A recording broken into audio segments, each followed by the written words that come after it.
વિદ્યાર્થી મિત્રો, ધોરણ 11 કોમર્સમાં આપનું હાર્દિક સ્વાગત છે.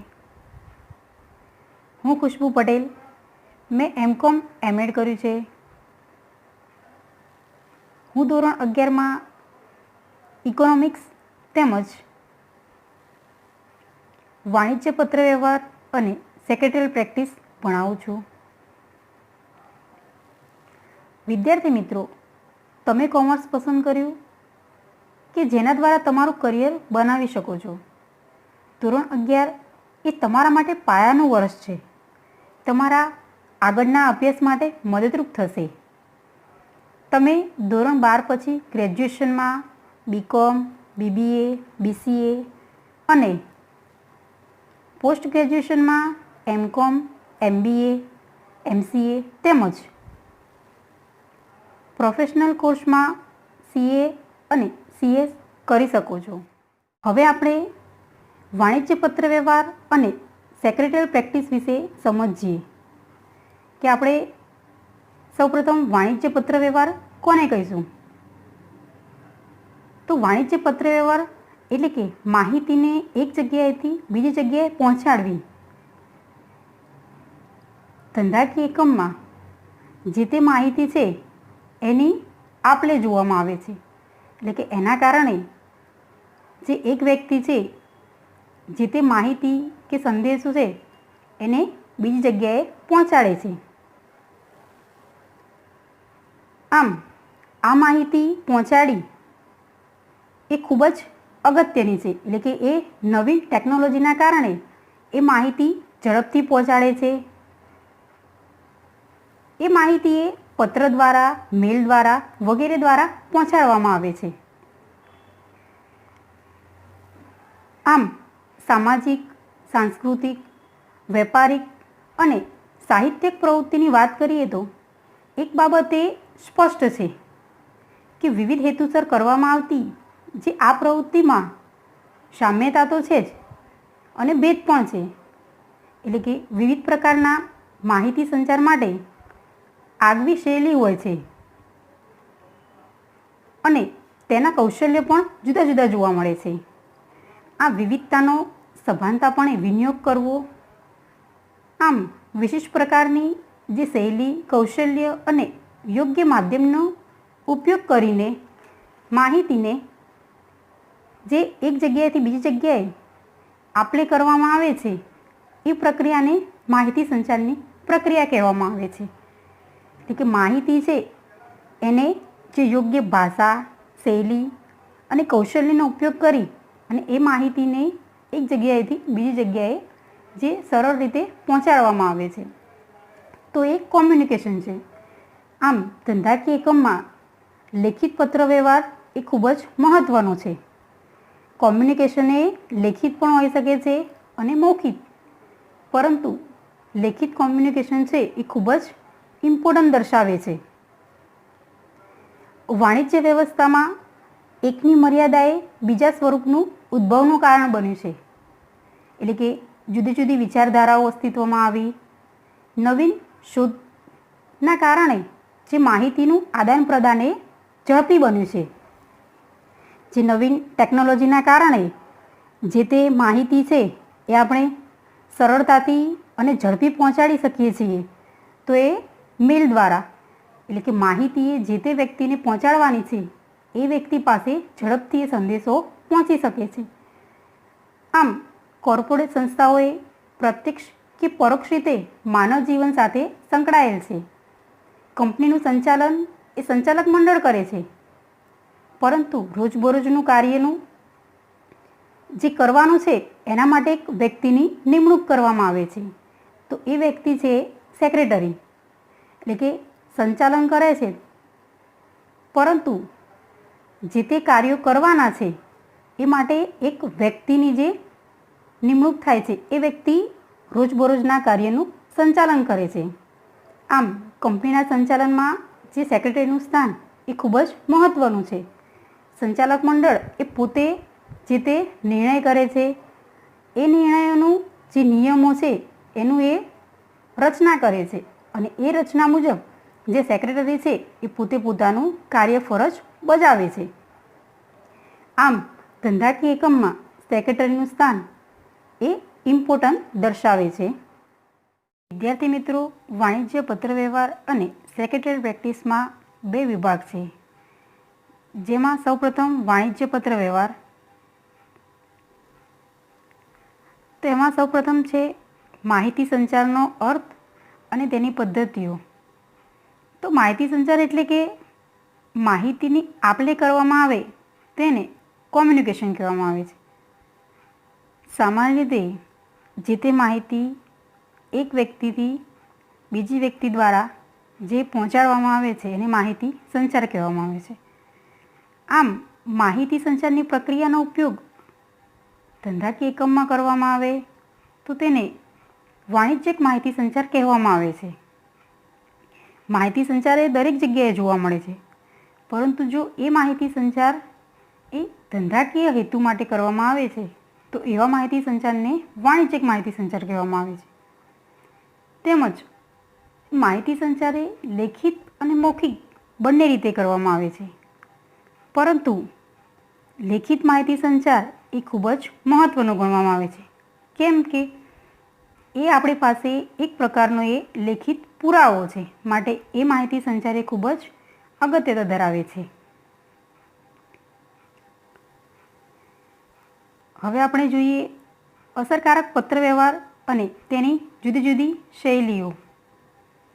તો સૌપ્રથમ પત્રવ્યવહાર એ પ્રાચીન સમયથી જ જોવા મળે છે, જેમ કે ધંધાકીય, શૈક્ષણિક અને સામાજિક ક્ષેત્રે પણ પત્રવ્યવહારનો ઉપયોગ જોવા મળે છે.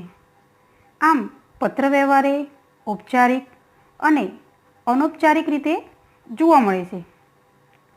તો હવે આપણને એમ થાય કે ઔપચારિક અને અનૌપચારિક બંનેમાં શું તફાવત છે? તો બંનેમાં સામાન્ય તફાવત જોવા મળે છે.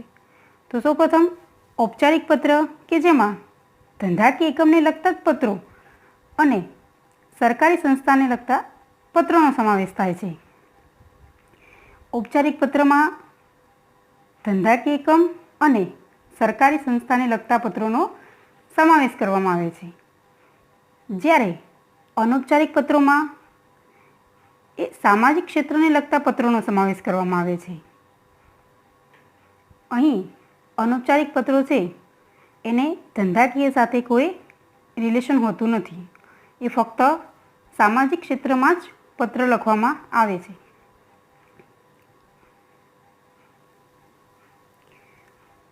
હવે આપણે જોઈએ વાણિજ્યિક પત્રનો બાહ્ય દેખાવ.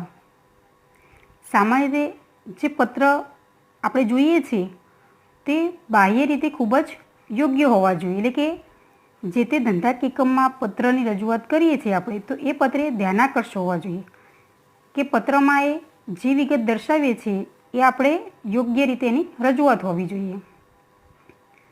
કેમ કે એ પત્રનો કાગળ પરનું જે લખાણ તેમજ રંગ એ ખૂબ જ મહત્ત્વનો છે. એટલે માટે પત્રનો દેખાવ એ ખૂબ જ અગત્યતા ધરાવે છે. હવે આગળ જોઈએ કે વાણિજ્યિક પત્રનું સ્વરૂપ. અહીં પત્ર એ કેવી રીતે લખવામાં આવે છે તે દર્શાવવામાં આવે છે કે પત્રમાં જે તે આપણે અંદર વિગતનો સમાવેશ કરીએ છીએ, કેમ કે પત્રનો બાહ્ય દેખાવ એ ખૂબ જ જરૂરી છે, એવી જ રીતે પત્રમાં જે તે વિગતો દર્શાવવાની છે એ પણ એટલી જ અગત્યતા છે કે પત્રમાં શીર્ષક, એનું સરનામું, તારીખ, એમાં શેના વિશે પત્રની રજૂઆત છે એટલે કે સંબોધન, અને સૌથી લાસ્ટમાં સિગ્નેચર. આનો ઉલ્લેખ કરવો એ ખૂબ જ જરૂરી છે કે જેના પરથી ખબર પડે કે પત્રમાં એ કઈ વિગતનો સમાવેશ કરવામાં આવે છે અને પત્ર એ એનું શું હેતુ છે, કયા હેતુસર પત્રની રજૂઆત કરવામાં આવી છે. ત્યારબાદ પૂછપરછના પત્ર અને તેના પ્રત્યુત્તરો. તો સૌપ્રથમ પૂછપરછના પત્ર એ કે જેમાં ગ્રાહક કે વેપારી માલસામાન ખરીદવા માટે વેચાણકર્તાને માલસામાનની માહિતી માટે પત્ર લખે છે. આપણે સામાન્ય રીતે કંઈ પણ વસ્તુની આપણે ખરીદી કરવા જઈએ છીએ તો સૌપ્રથમ આપણે જે વસ્તુ આપણે જોઈએ છીએ એ વસ્તુની આપણે માંગ કરીએ છીએ. તો અહીંયા પણ ગ્રાહકને જે તે વસ્તુની જરૂરિયાત છે એ માટે એ પોતે જે તે વ્યક્તિ જે માલસામાનનું વેચાણ કરે છે એને માલસામાન અંગેની વિગતો માટે પત્ર લખે છે. આમ આ પત્રમાં જે પ્રત્યુત્તર આપતા પત્ર છે એ વેચાણકર્તાએ ગ્રાહકને લખે છે. સૌપ્રથમ ગ્રાહકે પૂછપરછના પત્ર લખે છે અને તેનો આન્સર રૂપે જે પ્રત્યુત્તરના પત્ર છે એ વેચાણકર્તાએ ગ્રાહકને લખે છે કે જેમાં માલસામાનની વિગત દર્શાવવામાં આવે છે, એની ચર્ચા કરે છે અને આ પત્ર એ ચોકસાઈ મુજબ રજૂ કરવામાં આવે છે.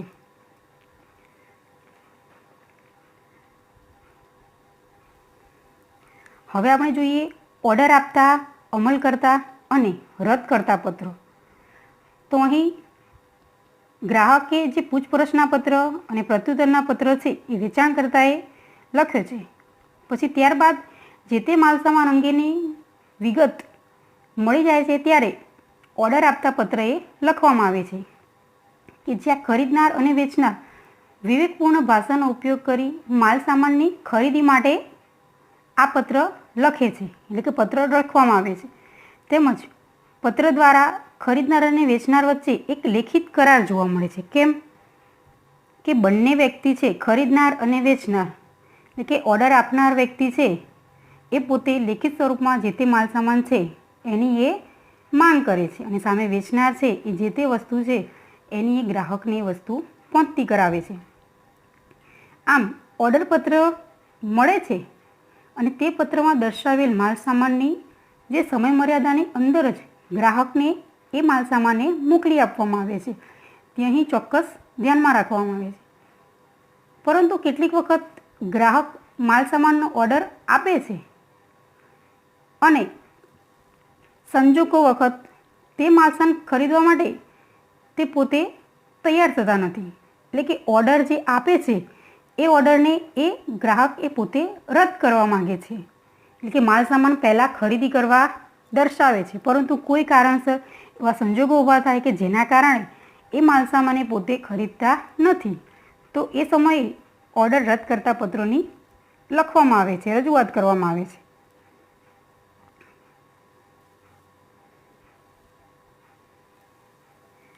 આગળ દાવા, ફરિયાદ અને તેમની પતાવટના પત્રો, એટલે કે કમ્પ્લેન પત્ર. સામાન્ય રીતે આપણે સમજીએ તો આને આપણે શું કહી શકીએ કે કમ્પ્લેન પત્ર. તો દાવા કે ફરિયાદના પત્રો શા માટે લખવા પડે છે, શા માટે લખવામાં આવે છે, એની જરૂરિયાત કેમ ઉદ્ભવી? તો સામાન્ય રીતે ગ્રાહકને ઓર્ડર પ્રમાણે માલ સામાન ના મળે અથવા તો માલ સામાન નુકસાનીવાળો હોય ત્યારે આ પત્ર લખવામાં આવે છે. એટલે કે ગ્રાહકે જે મુજબ માલ સામાનનો ઓર્ડર કર્યો હોય છે એ પ્રમાણે સંતોષકારક એ માલ સામાન નથી મળતો તો ત્યારે એ કમ્પ્લેન સ્વરૂપે પત્ર લખે છે. અને દાવાની પતાવટના પત્રમાં ગ્રાહકને જે અસંતોષ થયો તેના બદલ માફી માંગી અને જે હકીકત હોય એની રજૂઆત કરવામાં આવે છે. તો એ અહીં દર્શાવવી જોઈએ. કેમ?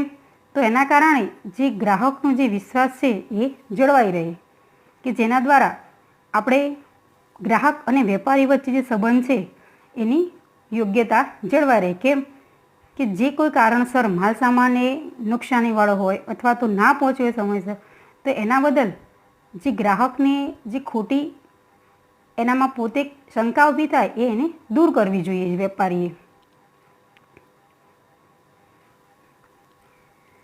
આગળ સમજીએ કે આર્થિક દરજ્જા અંગેની માહિતી મેળવતા તથા ઉઘરાણી પત્ર. તો સૌપ્રથમ ગ્રાહકને જો શાક એટલે કે બાકીમાં માલ સામાન આપવામાં આવે ત્યારે તેના ધંધાની સ્થિતિ વિશેની માહિતી મેળવવી ખૂબ જ જરૂરી છે. એટલે કે કોઈ પણ વ્યક્તિ છે એને માલ સામાન જો આપણે બાકીમાં આપીએ એટલે કે શાક ઉપર આપીએ છીએ તો એ ધંધાની હકીકતમાં કેવી શાક છે, એની પ્રતિષ્ઠા કેવી છે એ વિશેની માહિતી એ હંમેશા પહેલેથી જ મેળવી લેવી જોઈએ.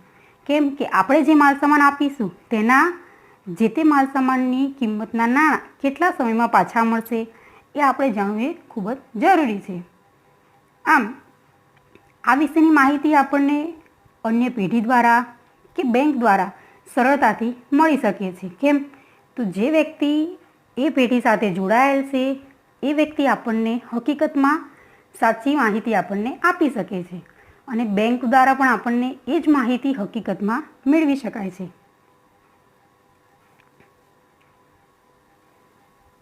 હવે આપણે જોઈએ વિભાગ 2 કે જે સેક્રેટરીયલ પ્રેક્ટિસ. તો સૌપ્રથમ સેક્રેટરીનો અર્થ અને તેના પ્રકારો. સામાન્ય રીતે કંપનીમાં સેક્રેટરીનું સ્થાન એ ખૂબ જ મહત્ત્વનું છે. કેમ કે સંચાલક એ કંપનીના માલિક અને નિયમોની રચના કરે છે, મહત્ત્વના નિર્ણયો લે છે, પણ બધા જ કાર્યમાં સેક્રેટરી ખૂબ જ અગત્યની ભૂમિકા ભજવે છે. સેક્રેટરી એ એવી વ્યક્તિ છે કે જેને કાર્ય સોંપવામાં આવે છે અને તે પોતાનું કાર્ય ચોકસાઈપૂર્વક કરે છે. એટલે કે હંમેશા કંપનીમાં સેક્રેટરીની નિમણૂક કરવામાં જ આવે છે કે જેના કારણે એ કાર્ય એ યોગ્ય રીતે થતું જોવા મળે. આમ સેક્રેટરી એ અલગ અલગ જગ્યાએ કાર્ય કરતા જોવા મળે છે, જેમ કે ખાનગી સેક્રેટરી, રાજકીય સેક્રેટરી, વિભાગીય સેક્રેટરી અને શૈક્ષણિક ક્ષેત્રે સેક્રેટરીની નિમણૂક જોવા મળે છે કે જેના કારણે દરેક જગ્યાએ પોતે પોતાની કાર્ય ફરજમાં જોડાયેલા હોય છે અને પોતે જે તે સંસ્થામાં જોડાય છે તો એ પ્રમાણે એ કાર્ય કરતા જોવા મળે છે. ત્યારબાદ આપણે જોઈએ કે કંપની સેક્રેટરી. તો અલગ અલગ સેક્રેટરીની નિમણૂક અલગ અલગ જગ્યાએ અલગ જોવા મળે. તો સૌપ્રથમ કંપની સેક્રેટરી એ શું છે? શા માટે કંપનીમાં સેક્રેટરી ખૂબ જ મહત્ત્વતા ધરાવે છે? એટલે કે કંપનીમાં કંપની ધારાનું પાલન કરીને અસરકારક અને યોગ્ય વહીવટ કરવાનું કાર્ય કરે છે. એટલે કે કંપનીમાં જે નીતિ નિયમોની રચના કરી છે તો એના મત મુજબ એ અનુસાર જે તે યોગ્ય વહીવટ કરવાનું કાર્ય એ સેક્રેટરી કરે છે. સેક્રેટરી એ એવી વ્યક્તિ હોવી જોઈએ કે જે તેજસ્વી, ઉત્સાહી, નિર્ણય શક્તિ, એનામાં નેતાગીરી તેમજ શૈક્ષણિક લાયકાત ધરાવતો હોવો જોઈએ. જો આ બધા એનામાં ગુણો હશે તો યોગ્ય રીતે એ કંપનીનું સંચાલન કરી શકશે. એટલે કે જે તે નિર્ણયો સંચાલક મંડળ દ્વારા લેવામાં આવ્યા છે તેમાં સેક્રેટરી છે એ પોતે યોગ્ય કાર્ય ફરજ બજાવી શકે છે. આગળ છે કંપનીની સ્થાપના વિધિ. કે કંપની કૃત્રિમ વ્યક્તિત્વ ધરાવે છે. કંપનીની સ્થાપના વિધિ જટિલ અને ખર્ચાળ છે, પરંતુ કોઈ પણ વ્યક્તિ છે એને કંપની જો ઊભી કરવી છે તો એને કમ્પલસરી કંપનીની સ્થાપના વિધિ કરવી એ ખૂબ જ જરૂરી બને છે. હવે આપણે જોઈએ કે આવેદનપત્ર. આવેદનપત્ર શા માટે અગત્યનું છે? શા માટે આવેદનપત્રની રજૂઆત કરવામાં આવે છે? કેમ કે આવેદનપત્ર કંપની માટે ખૂબ જ મૂળભૂત દસ્તાવેજ છે કે જે કંપનીના ઉદ્દેશો જણાવે તેમજ કંપનીનું બંધારણ દર્શાવે છે. આવેદનપત્ર એ ખૂબ જ અગત્યનું છે કે કંપની માટે છે એક મૂળભૂત દસ્તાવેજ છે તેમજ તેના ઉદ્દેશો એ દર્શાવે છે.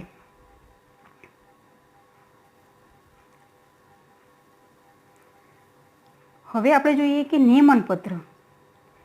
આપણે જેમ સમજીએ કે આવેદનપત્ર એ કંપની માટે ખૂબ જ જરૂરી છે, તેવી જ રીતે નિયમનપત્ર એ કંપની માટે અગત્યનું જ છે.